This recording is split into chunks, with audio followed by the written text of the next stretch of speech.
Tomorrow, the Cardinals will be selecting the future of their organization. The Cardinals pick at 16 and have a plethora of options of where they could go. This is an extremely talented draft class for them to select from. However, me and Jacob Fredericks believe that we have found the perfect guys to help construct this Cardinals roster for the future. And welcome back. We're finally back, actually. It's the 4-0 experience. We're talking about some Cardinals football. The draft is coming up, and me and Jacob Fredericks here, we got the best predictions for what's going to happen this Thursday. We'll be focusing mainly on round one. I know Jacob has some guys that he wants the Cardinals to explore in the later rounds, and I'll mention some of them too. But this will be mainly focused on who the Cardinals will be picking at 16. So, Jacob, what do you think are the positions of need for the Cardinals in the first round of this draft? So I think going into the offseason, you would say it was probably the defensive front needed some help, especially rushing the passer. They struggled a lot to get the quarterbacks last year. I mean, they brought in Baron Browning and then re-signed him this offseason to try and help with that. And they also brought in a guy like Dalvin Tomlinson from the Browns to help with the run defense, and even Josh Sweat from the Super Bowl winning Eagles. So I think going into the first round of this draft, I think the first thing that I think the Cardinals are going to look at is on the offensive line, and there's really two guys in the first round that I'm looking at on the Cardinals offensive line. I mean, Will Campbell, if he would be there at 16, he will not as of recent events. As this combine is kind of passed, he's kind of solidified himself as a top 5, top 7 pick. So he'll be off the board. I like a center like Jared Wilson from Georgia. 6'3", 310. Kyler can see over him when he's blocking. He did a he did a good job in the run game and can help a guy like James Conner get down the middle, which I think the Cardinals struggled a little bit. I think Connor was a little bit better outside last year. However, I will say a slight concern for a center from Georgia is Georgia seems to have a bit of a culture problem with some of their players getting into a bit of trouble. I think you've seen that in the news the last 3 years where they've had numerous players get in trouble. And I just wonder if an NFL GM sees that and maybe has a question about drafting a guy from Georgia.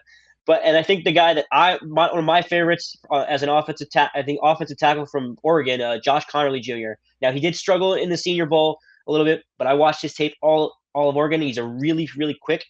He's not fast. He's just quick. So within like 10 yards, 5 yards, he can pull on a counter run.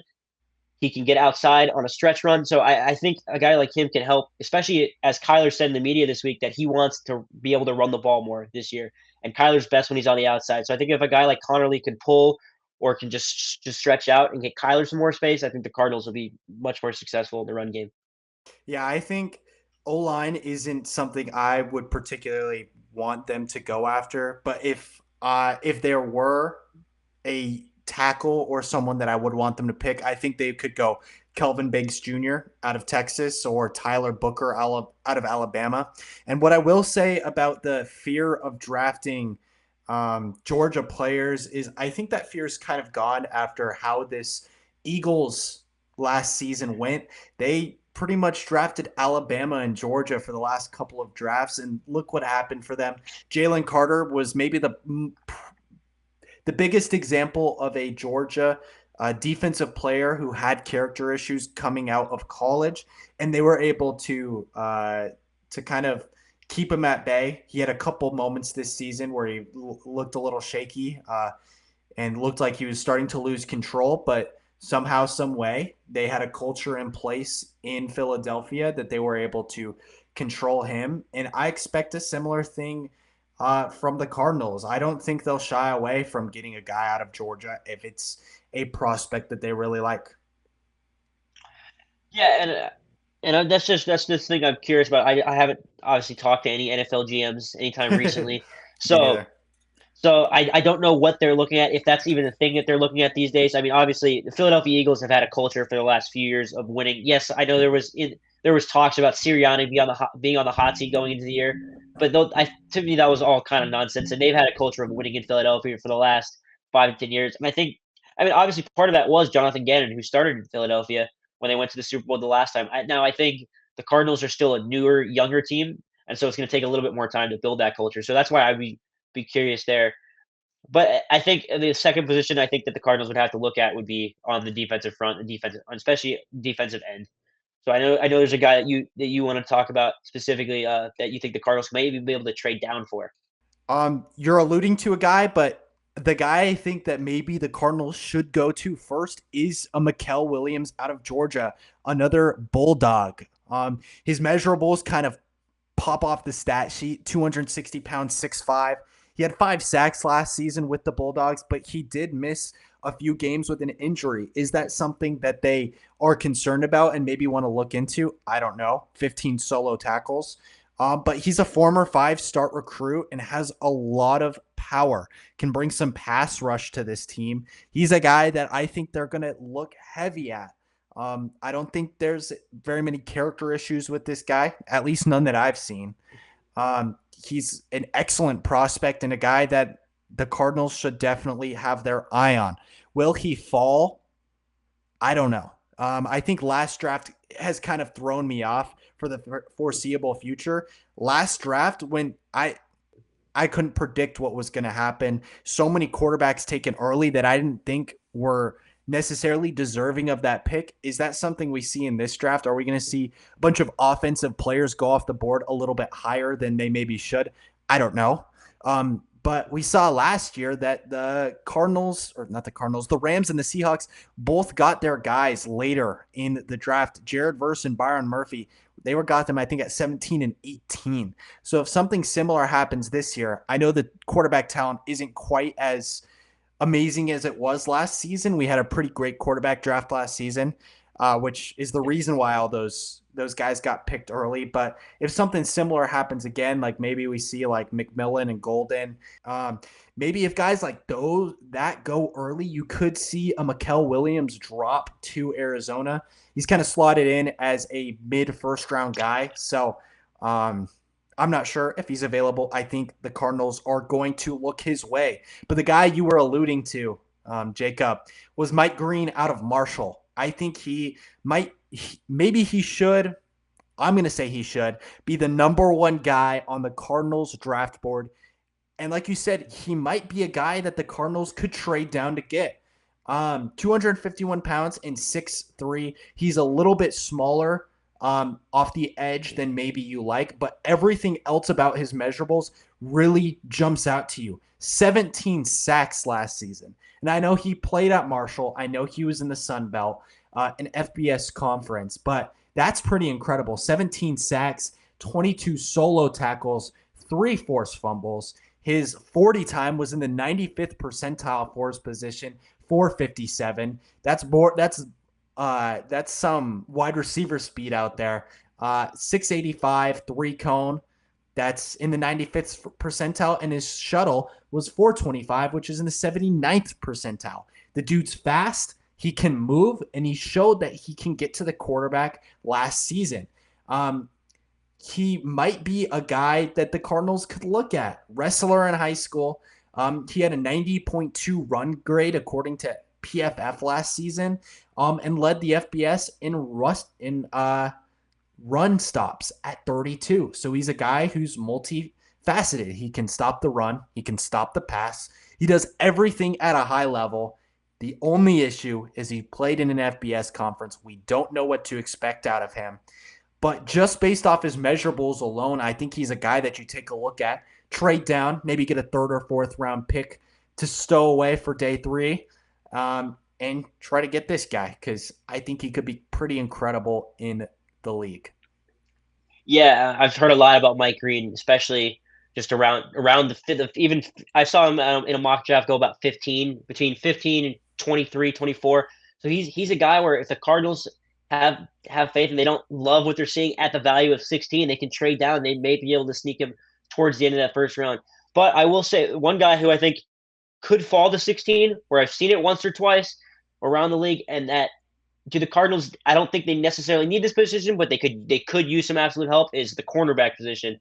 I think if a guy like Will Johnson, who I've seen go at 6, and I've seen fall all the way to 18, if a guy with his talent on the edge is there, I think that's a guy you have to be able to look at. He's just the pure talent. I mean, you saw him against Ohio State. You saw him against any Big Ten team throughout the year. He was pretty dominant. And that Michigan team had other issues, but Will Johnson was not one of them. And then a guy is, if you're going to trade down, or even if you're going to trade back up early in the second round, Siobhan Ravel Jr. He tore his ACL in September, so that's the big concern about a guy like him. He tore his ACL in September, only played 2 games his senior year. 6'2", 194. He's pretty much the ideal size and what you want for a corner on the outside. So he's a guy, and yes, he played at East Carolina. So the same kind of issue as Mike Green, where you don't know the competition. Has he played against anyone? But the intangibles are there. You watch the film on him. He's sticking to every receiver he's with. He never really got burnt, and super athletic. But the concern is injuries there. And I think Mike Green, Will Johnson, and then one or two of the O linemen are probably going to be on the top of the Cardinals board, depending on what position they decide that their number one priority is.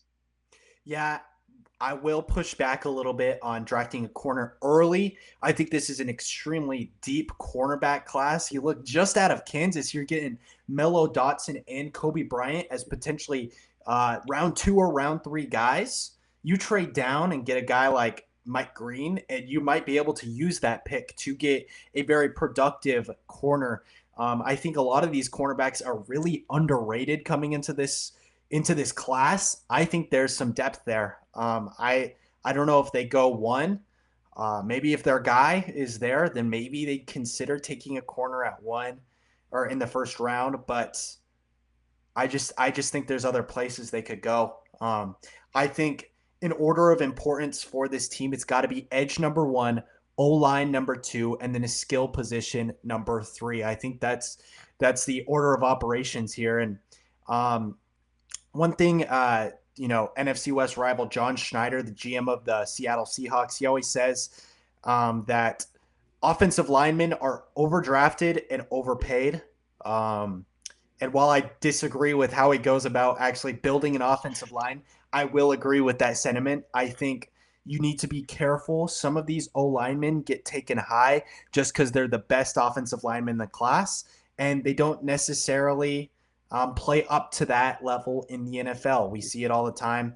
We see offensive linemen who are just above mediocre getting paid big money.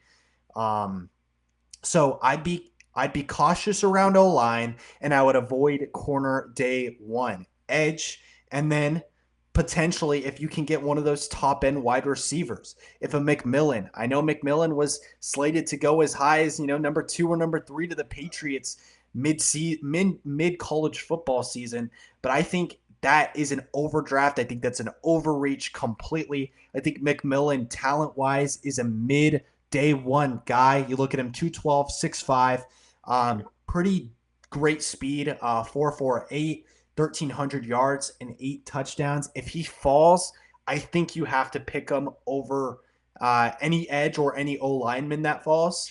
That's just, I think, the grade on him, but I don't think he will fall. I've seen him get mocked as low as 16 or 17, but I do think he will get drafted a little bit earlier. A guy that I really have seen hanging around at 16 a lot is Matthew Golden, and that's the number 1 must get for the Cardinals if they want to go skill position. Dude's fast. He would pair up super just amazing with Marvin Harrison. Marvin Harrison doesn't have that blow away speed that a guy like Matthew Golden has, and I think Harrison would benefit greatly. The Cardinals, they may be looking back at themselves and saying, "Man, should we have taken Neighbors? Should we have taken Neighbors with our pick last year?" If you're able to go get a guy like Golden that frees up Marvin Harrison, you're not going to be saying that anymore. That's what I think. Yeah, it's funny you say that about McMillan, because my exact note on McMillan was, if McMillan falls to 16, you have to take him. I, Yeah, I don't I don't necessarily want the Cardinals to take him. That's not necessarily the priority I think they need. And knowing what how the Cardinals have drafted over the years, I think the Cardinals are actually pretty okay with their wide receiver core. They seem to have a lot of faith in a guy like Greg Dortch. I mean, they just re-signed him this week. yeah, They seem to have a lot of faith in a guy like Greg Dortch. So while I do agree that Matthew Golden, I think, would free up Marvin Harrison Jr., because I think what Harrison Jr. missed last year was a guy that could take the top off the defense, so then he can get single coverage. I think a lot of times last year it was partially a mental game, because he wasn't getting the football early in the season, and part of it was himself. He wasn't getting open. He's also getting double teamed by the safety. If you have a guy that can take the top off the defense, can bring a safety back, make teams play cover 2 at least, at least Marvin Harrison Jr. can maybe find himself open on some of those shorter, more intermediate routes. I will say, I think this on the skill position, I think they can wait a little bit. There's a couple guys that I think can fall into that second, third, fourth, and maybe even one guy that I think will fall to undrafted. A guy like Jalen Noel. I watched him in the Big 12 championship game against Arizona State, and Arizona State secondary was okay this year, and he was pretty of anything good or Iowa State did in that game. He was probably the lone bright spot in that game. I thought he was outstanding, especially on those some of those outside routes and some of those contested catches. I think he had a good frame, good body. He was able to go up and get it, and I think that's the kind of guy that Kyler Murray is going to want to see, especially in the red zone. I mean, he threw quite a few red zone picks last year, so I think a guy like that that can maybe that has good hands might be able to help him out. Do you really think Noel will go undrafted? You don't think No, anybody's will take a flyer on him? no, I think so. The guy that I was talking about that's going to go undrafted is a guy by the name of Nick Nash, Triple Crown winner this year Nick for Nash out of San Jose State, San Jose State. He's a Triple Crown winner. Now, who did he play? His opponents weren't exactly top tier Mountain opponents, West. but you don't win the Triple Crown for nothing. He's from what I've seen, he is projected a late seventh round to undrafted pick. I think you can get him in the late seventh, but if you can get him undrafted and try and convince him to come to Arizona, that's a guy I would like. And that's not I'm not saying that's the only wide receiver you should take. I think the first choice that I had was Isaiah Bond. I thought his speed. I think he can help in the slot a little bit more. He's a little bit smaller from what I've seen, and I just think his route running just needs a little bit of work, and I think that's a concern. I think that's what brings Golden I think above him is I think Golden is just a better route runner than Isaiah Bond. I think Golden might be the best wide receiver of this class. Frankly, if the Better than Cardinals could Travis get Hunter. him, Better than Travis yeah, Hunter. I think so. I think so. I think here's what I'll say. This might be controversial to say, and both of us are big Big 12 fans. We're always going to root for guys from the Big 12 to succeed in the pros. But this Travis Hunter situation reminds me. Now, I'm being a bit hyperbolic here, but a little bit of Isaiah Simmons, right? Really good at everything, not so great at anything. And I know a lot of people would push back on me, but we all heard what Richard Sherman had to say about Travis Hunter. Um, he's just okay. He's just okay as a corner. He's better probably as a wide receiver in the league, but that remains to be seen. We'll see how he's able to defend these guys with some top end speed. Maybe he rises to the challenge and maybe he doesn't. But I do have some concerns about a guy like Travis Hunter. It just gives me shades of Isaiah Simmons. I'd rather a guy be amazing at something than really good at everything, and that's just how I see it. Yeah, and I actually, quite frankly, I do agree. I'm not. I'm one of the guys who I questioned everything I saw at Colorado. Nothing against Coach Prime. He's obviously taken that program from from the depths of where they were before he got there to from 3-9 to competing for the Big 12 title. It's the guys like Shador and Travis Hunter specifically. Just there's just something about I was never convinced by I mean people forget that the first year they were together they went 3-9 again. They weren't very good the first year that they were to get together. So I'm just begs the question. And yes, Travis Hunter is of course an unreal talent, being able to play both sides of the ball. But I agree. I don't think he specializes in either side. And so And he's not I going to be able to play both sides of the ball in the NFL. So you take away his greatest asset, you're left with a above average corner. Do you draft an above average corner at 2 or 3 in any other draft? I don't know. I don't know. no, and I just think so. I just think wide receiver. There's at 16 there's some good options there. I agree. Obviously disagree on which options are going to be there, but I think wide receiver could be some great help. I mean, Kyler Murray needs something. I'm not saying he's completely faultless for the Arizona Cardinals offensive woes, but I think to me he either needs an offensive tackle because he's running for his life half the time, and part of that again is his fault, but half the time he's running for his life, or a wide receiver that he can get the ball out to that's fast or that can get beat corners quickly, so he doesn't have to run around and take sacks. Yeah, I just think we know that Kyler Murray has really struggled throwing the ball down the field. if he can spread the ball out sideways, he's been awesome. But like every year, he's consistently ranks among the bottom in the entire NFL on throws past 10 yards. He really does struggle. And if you get a guy like Matthew Golden, that's going to make it so easy for him. I think you remember being an Arizona State fan, what Matthew Golden did on that final play in the Texas ASU playoff game when he just frankly just burned the entire ASU secondary and gave what's his name? Oh, why am I blanking on the You were Texas quarterback? Quinn Quinn Ewers. Ewers. Quinn Ewers Yes. in a layup to win the game. Kyler Murray could make that throw. And I think Golden's speed's going to translate. I think he's going to be able to get open like that in the NFL. So that's why I'm so high on him. I know everybody's pretty high on him, and he might not even be there at 16, so it might not even be worth talking about right now. But if he's at 16, you got to take him. You have to. I just think he's an incredible talent, and I think whatever team gets him, they might be getting a potential top 10, top 5 wide receiver in the NFL.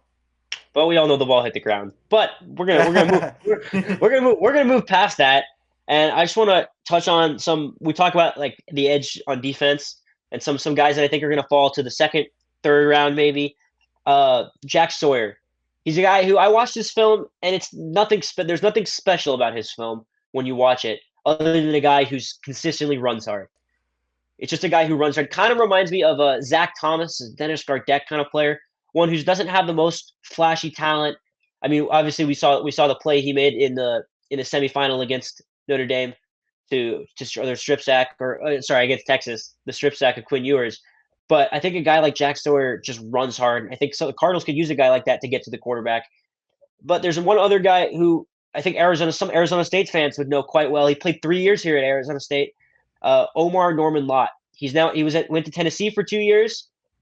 For a guy who's projected to be in the third round, he's more of an interior defensive lineman, but I really liked his film. He's very quick. He beat centers quite a bit in the inside. He was one of the guys where for a nose tackle, he got to the quarterback quite a bit. So I was actually 4 quite sacks impressed. last season, 5.5 in 23. Yeah, I was quite a bit impressed with his film, especially getting to the quarterback. And that's the Cardinals need to get to the quarterback because right now they still have a young secondary that's going to need to develop. So the easiest way to help a young secondary is to get to the quarterback.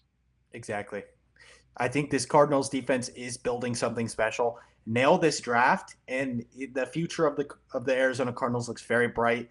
If they make another mistake this draft, like they have the last couple of years, it's not looking as bright. But we'll see. We'll see what happens. You're definitely going to want to watch because I think this could be a turning point for the franchise. I have my doubts. I have my doubts around Kyler Murray, and I'm sure that's a sentiment shared with a lot of Arizona Cardinals fans.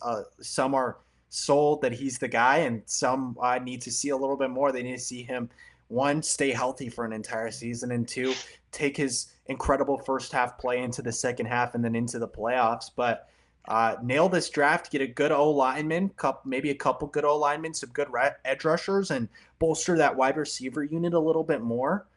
You're looking at a dangerous Arizona Cardinals team, and a Cardinals team that frankly barely missed the playoffs last year. So Yeah, this Cardinals team was in a great direction. And I said it in videos in the past. In every category, this season was a drastic improvement from the last. Now I get it, the way it ended and how it ended, and why the Cardinals missed the playoffs. Very disappointing. I mean, with the easiest part of your schedule left, losing all but one game, all but the last game of the season, is not a positive thing, and that's a sign of concern because you saw the same thing under Cliff Kingsbury when the Cardinals lost in the first round to the Rams after starting 10-0 and then losing pretty much the rest of their games the rest of the way. But I think this could be a turning point for the Cardinals, not only on the football field, but I think off the football field too. I think a guy we all know him and love him at Arizona State, a guy like Cam Scadaboo early in the fourth round. If he's there, take the him. You got to take him. The Cardinals ranked last, according to the NFL Players Association. The Cardinals ranked last in pretty much everything to do with their facilities, their treatment of players, the food. We all know that the Bidwells are a little bit more conservative with how they spend money on the team and how they spend money on improving. The one thing that will help them spend more is if they make more money. Cam Scadaboo, whether I think he's going to be a tremendously successful NFL player. But beyond that fact, if you keep him in Arizona, you know the amount of money the Cardinals will make from jersey sales alone I'd get a is jersey. I'd get one. yeah. I will buy a Cam Scott whether he plays a single snap for the Cardinals. If he gets drafted by the Cardinals, I will buy a Cam Scotty Cardinals jersey. And I think a lot of people, you know how many people you'll get going to the games. I mean, I've been in that stadium half the time. Like when the Bears are here, it's half it's 50% Bears fans. And you want to see Cardinals fans. Right? I think this could be a turning point for the franchise if they can get a guy like Cam Scatterbo. The amount of people, especially little kids, younger people who are new to Arizona State football this past year, are now going to be new to Arizona Cardinals football. Now they're going to be bought in. The money's going to be there. They can fix some of the problems. They can get better free agents in the future. And I'm not saying Scatterbo himself, but by just the way he plays, could be a franchise changing player. But drafting a guy like Scotty could be a franchise changing moment, similar to how Jake Plummer was back in the '90s. Yeah, I'll agree. And I think the Valley showed that they're ready for a good football team. You referenced the Sun Devils, and you saw how the city really wrapped their arms around the Sun Devils. You look at in 2021 when the Suns made a NBA Finals run, how the city wrapped their arms around them. You see it consistently. The D-backs, when they made their World Series run, this city likes to rally around winners. It's a spoiled town. There's a lot of very rich, wealthy people here who can spend their time doing whatever they want. And they're not going to spend their time watching bad football teams. But if the Cardinals can field a really excellent team this year, I agree. It could be a turning point, just like we saw from the Sun Devils. The Sun Devils' trajectory is completely different today than it was this time last year. You look at them, and they're probably going to be in the top, top in the nation in ticket sales and merchandise sales and overall fan enthusiasm. They're going to be near the top because they built a program and a team that people want to watch. And all it takes is 1 year. That we just saw it. All it takes is 1 year. D-backs, people watch the D-backs again because it took 1 year for people to realize this is a team I want to wrap my arms around. And that can be something that happens to the Cardinals this year. Let's hope it happens to the Cardinals this year. I think that's all we got for you guys today. Great show. Great to be back. We're going to Great start to be making back. content as our sports that we actually like to cover start coming back. So, yeah, expect a little bit more. I know Jacob will likely make a draft reaction. Maybe I'll be a part of that. Maybe I won't be. That we'll see how it goes. But We'll let you know. yeah, we'll let you guys know. And let's go Cardinals.